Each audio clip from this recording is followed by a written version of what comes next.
Roman Empire, you guys, we're back!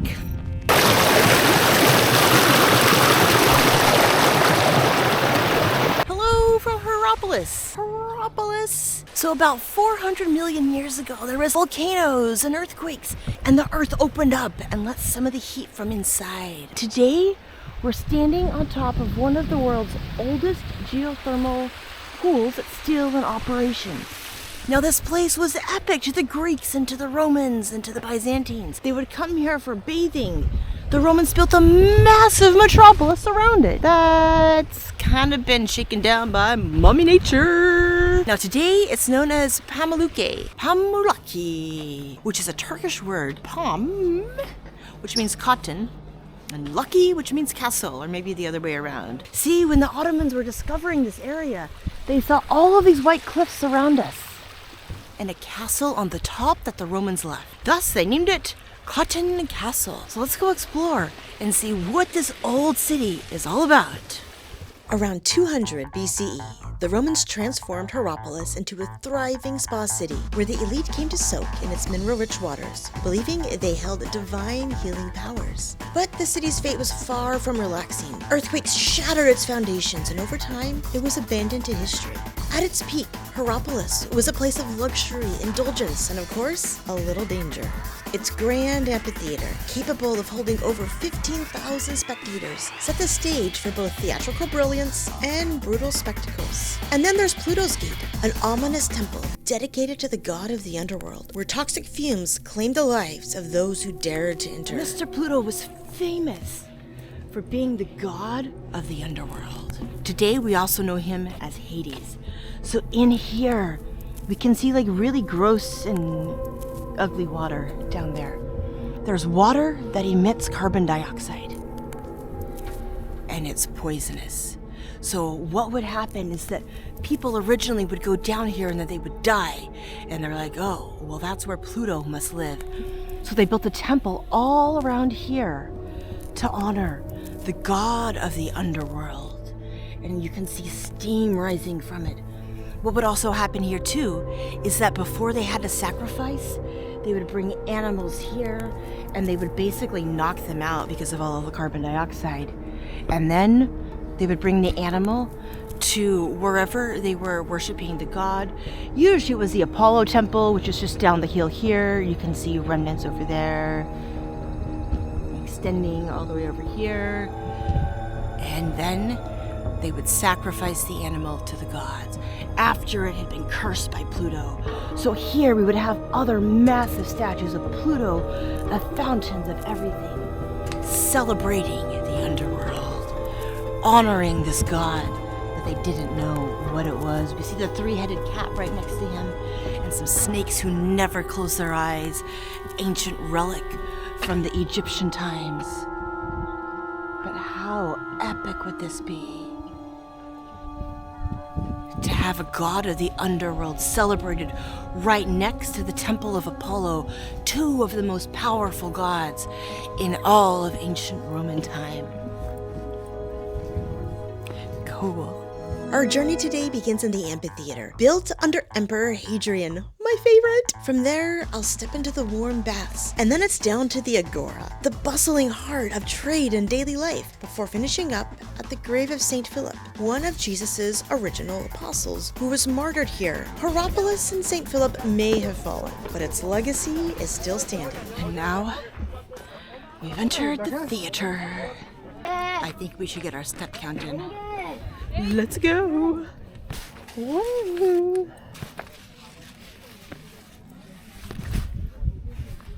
The Greeks and Romans had long legs. Or maybe I'm just walking on the seats. I'm walking on the seats, aren't I? Okay, we've reached the bottom. And in Greek times, we're standing at the extent of what this theater would have been.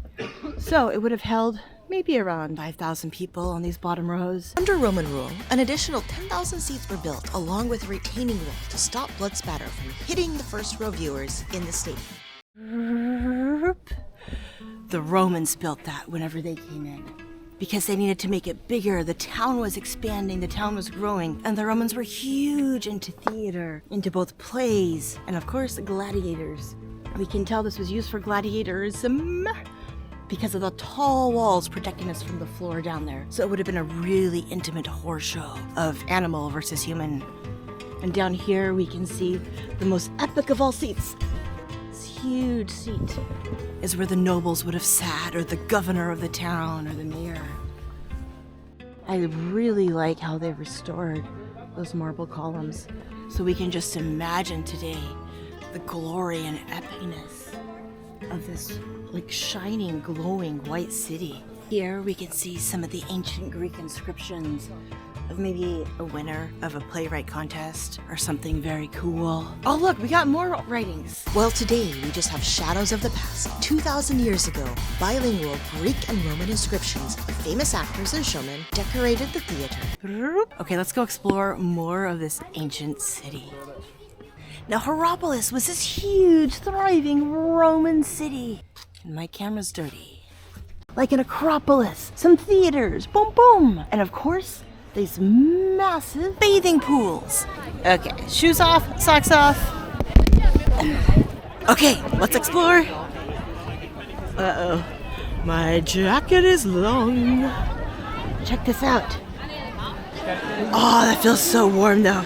With temperatures reaching up to 100 degrees Celsius, the waters of Hieropolis were believed to heal anything from aching joints to battle wounds to broken politics. These pools were framed by towering pillars and statues of gods and emperors, a fitting backdrop for the elite to soak in their own importance. Lore has it that Cleopatra came up here and swam in these pools.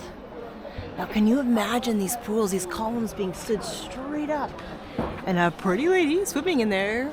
And it's tempting because it's pretty not warm right now. But luxury came with maintenance. It's slippery. Maybe I shouldn't walk where it says slippery. Thick layers of lime built up quickly, meaning these pools had to be drained and refreshed daily to prevent the high society from slipping to their own doom. A complex network of pipes stretching throughout the city carried fresh mineral water straight from the mountains. There's hot water here. I don't know if you can tell, but there's steam coming out of this hole.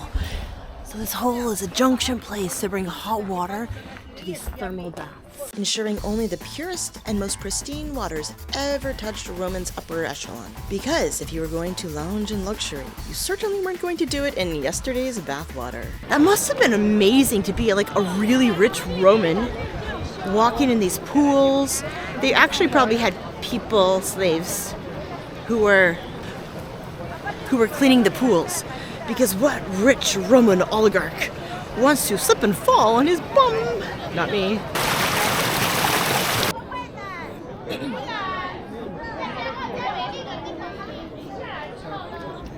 So archaeologists have recently discovered the Roman road. Now this road would lead from the gate we just entered over here all the way to the other side of the city, leading to the Necropolis. Stretching nearly 2 kilometers, the Roman road led straight to the Necropolis, a vast city of dead that surrounded Hieropolis in every direction. Here, tens of thousands found their final resting place, from pilgrims who came seeking healing but never left, to nobles and citizens who simply loved the city enough to spend eternity in its embrace. The grand mausoleums and simple tombs that line the entrance to Hieropolis serve as a stark reminder of mortality. No matter one's wealth or status, we all walk the same road in the end. So the richest of rich would be buried here, and we see some of the huge sarcophaguses, a little mausoleum over here in the corner with actual writing on it still. Take a look at that. Look at all of this, you guys. All sorts of sarcophaguses, so people are just like buried here. One thing I find interesting is like right across from these beautiful tombs that have been really nicely excavated actually. We have these gates for more baths. They really like baths up here. So up here, archaeologists are reconstructing what used to be here as yet another one of the bathtubs. We're gonna go in the bathhouse. I've decided. You'd come in here, there would be a door here. You can tell by the door hinges still in the gateway. And there would be a really hot room over here. There would be some cold plunge pools over here. And then as you walked through this area, you'd walk in these little tunnel. Look at this. And then maybe another cold area here. But you would get to this area with these clay bricks, and on these clay bricks underneath it, you'd have a fire burning, and you'd reach the hottest part of the room, the sauna, the steam room, whatever the hottest part would be. So then that hot water would flow all the way through the rest of the bathhouse. Hottest part at the back, coldest part at the front. So you would work your way up in the heat, go steam out a little bit, and then as you worked your way back to the front, you'd start to cool off and start to cleanse yourself from all the toxins that exited your body. Like all Roman cities, you had baths at the edge of the city because if you were a traveler, you had to get clean before you entered the city. People didn't want disease coming into the city. That'd be weird. So you would go hop on in there, maybe pay a little fee, clean up, and then you would enter the city. And the first thing that you would enter is the Agora. Now the Agora is a thriving bazaar, the marketplace. Similar to today's culture, it's kind of the first thing that you see when you enter something new. You see places to spend your money and buy stuff. So we're now gonna go check out and see where people of long ago bought things. That's kind of weird, kind of cool. Like you'd walk by all these great leaders and great oligarchs, the bougie class as you were walking into the city, the graveyards, maybe a little bit intimidated or impressed with their wealth that someone could be buried so close to the city in these structures like this. I'd be intimidated for sure. So let's go check this out. The Agora is the ancient version of the shopping mall, minus the escalators, but with way more drama. Buried column. This was the beating heart of Hieropolis, where merchants hustled, philosophers argued, and traders tried to convince you that their overpriced olive oil was definitely blessed by the gods. Look at that. We can see both Greek and Latin inscription on the top of this. Because at the time, the Romans didn't obliterate the Greek whenever they came in, the Greek language. They just merged the cultures and taxed the citizens. And we still see the old Roman road here. You can tell where chariots carved the path. We have these deep indentions in the rock. Oh, we found the toilets. Let's go look at them. All in here is where the toilets would be, and you'd find a seat, you'd do your business, you'd wash up with some of the water in the middle, and you'd leave it clean for someone else. Exiting, of course, through that gate. So, pee before you go shop. They were onto something. You could buy anything here, spices, textiles, perfumes, and even a cure before you hopped in the pools. And of course, no marketplace was complete without a bit of Roman gossip. If only the walls could talk. Vendors selling things. Little shops would be in between these different pillars. You'd have people sitting in here, maybe keeping their goods cool, out of the sun. The blistering sun in the summer gets up to 50 degrees Celsius. In the winter, as you can tell, it's a little bit chilly. Woo! But we like it cold. Look at this. Now, back in ancient times, they'd use emojis as symbols to say what the shop sold, because not everyone spoke Greek or Roman in these times.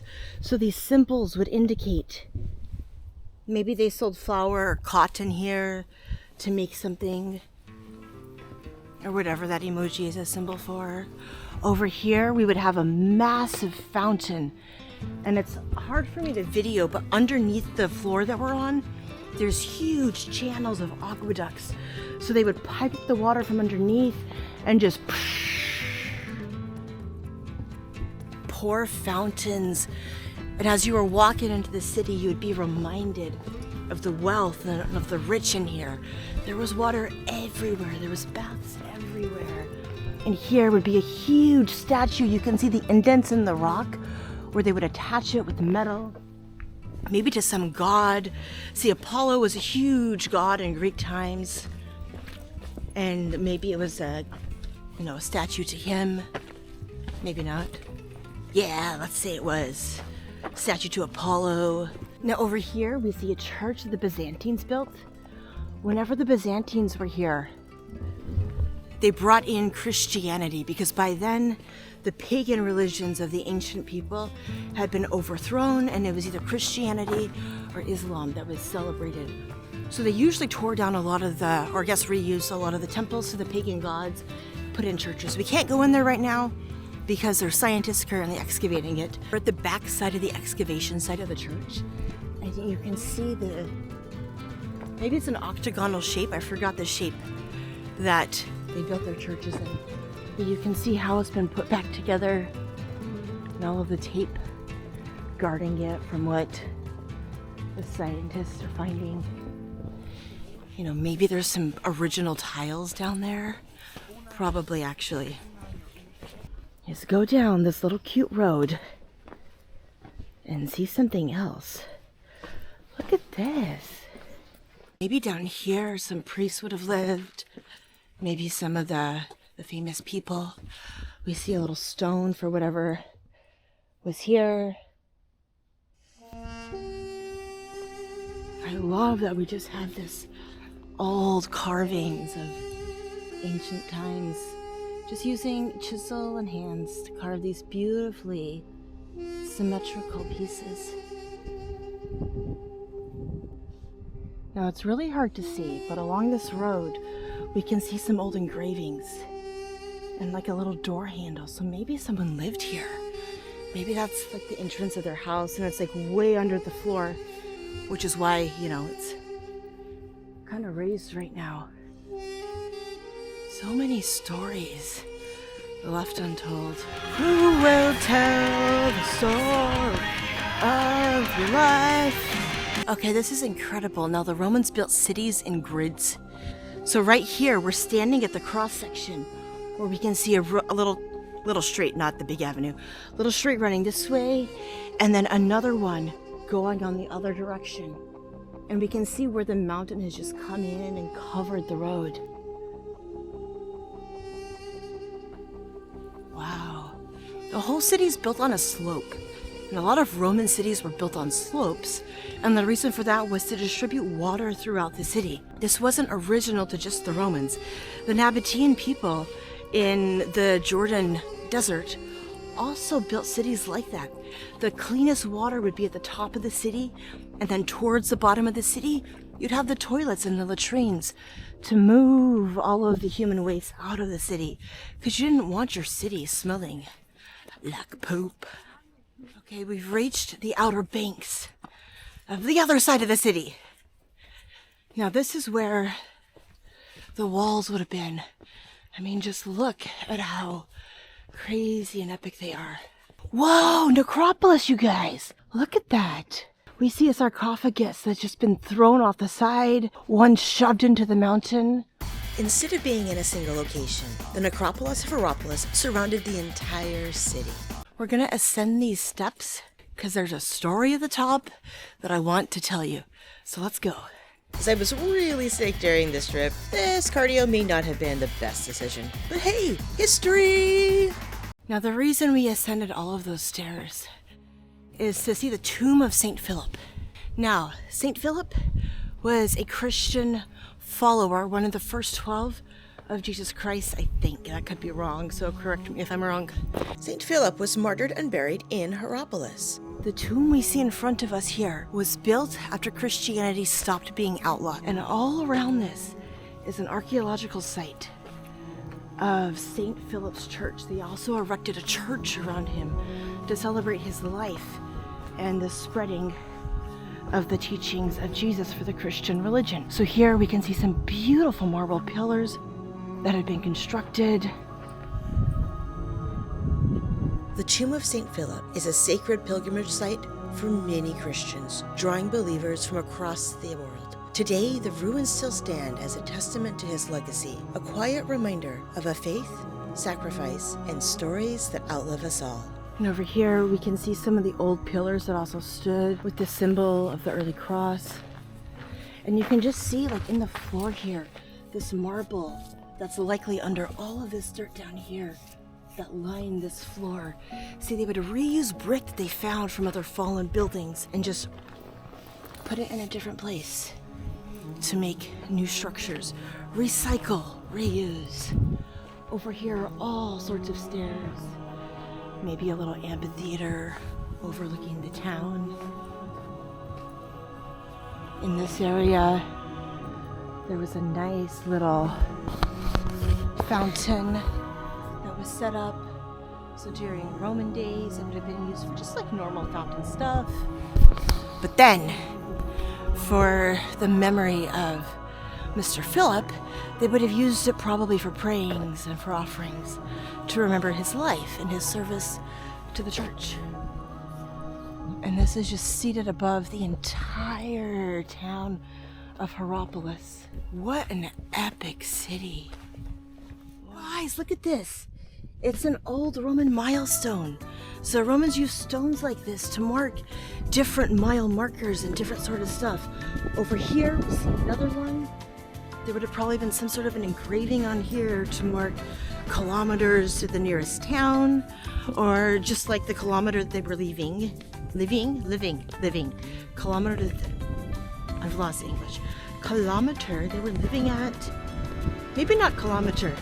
Measurement. What did the Romans use to measure?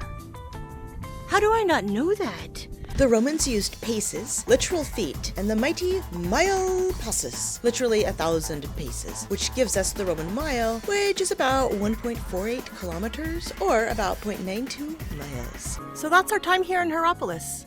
I hope you enjoyed it. I sure did. I'm just gonna hang out here and enjoy so many hundreds of years of past, of history, of architecture, of engineering, and of religion. Keep exploring. Ciao.